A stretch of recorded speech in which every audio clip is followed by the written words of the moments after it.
Hi guys, அஸ்ஸலாமு அலைக்கும். இன்றைக்கி மஷ்ரூம் கிரேவி எப்படி செய்யலான்றதை பார்க்கலாம். அதுக்கு 100 கிராம் மஷ்ரூமை நல்லா கழுவிட்டு அது மேலே இருக்கிற தோலை நீக்கிட்டு 4ஆக கட் பண்ணிவிட்டு சுடு தண்ணியில் கொஞ்சமாக மஞ்சள் தூள் போட்டு அதை வச்சிடலாம். இப்போ ஒரு பாத்திரத்தில் ஆயில் விட்டு ஒரு பிரிஞ்சி இலை, 2 ஏலக்காய், 2 கிராம்பு, கொஞ்சம் பட்டை, 2 மீடியம் சைஸ் ஆனியன், கொஞ்சம் சால்ட்டு, 1 ஸ்பூன் அளவுக்கு இஞ்சி பூண்டு பேஸ்ட்டு, 2 மீடியம் சைஸ் தக்காளி கட் பண்ணி நல்லா வதக்கிக்கலாம். இப்போது கொஞ்சம் 1/4 ஸ்பூன் அளவுக்கு மஞ்சள் தூள், 1/2 ஸ்பூன் மிளகாய் தூள், 1 spoon pepper chicken masala, 1 spoon அளவுக்கு மல்லித்தூள் பச்சை வாசனை போகிற அளவுக்கு வதக்கலாம்.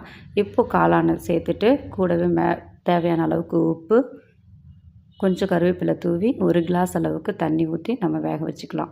10 நிமிஷம் வேகட்டும். இந்த கேப்பில் ஒரு மிக்சர் ஜாரில் நமக்கு ஒரு 10 முந்திரி, 1/4 ஸ்பூன் கசகசா, 1/2 ஸ்பூன் சோம்பு, 1 ஏலக்காய், 1 கிராம்பு இதை மட்டும் சேர்த்து அரைச்சி ஊற்றிடலாம் பேஸ்ட்டை. இது கூடவே 1 ஸ்பூன் அளவுக்கு மிளகுத்தூள் சேர்த்துக்கலாம்.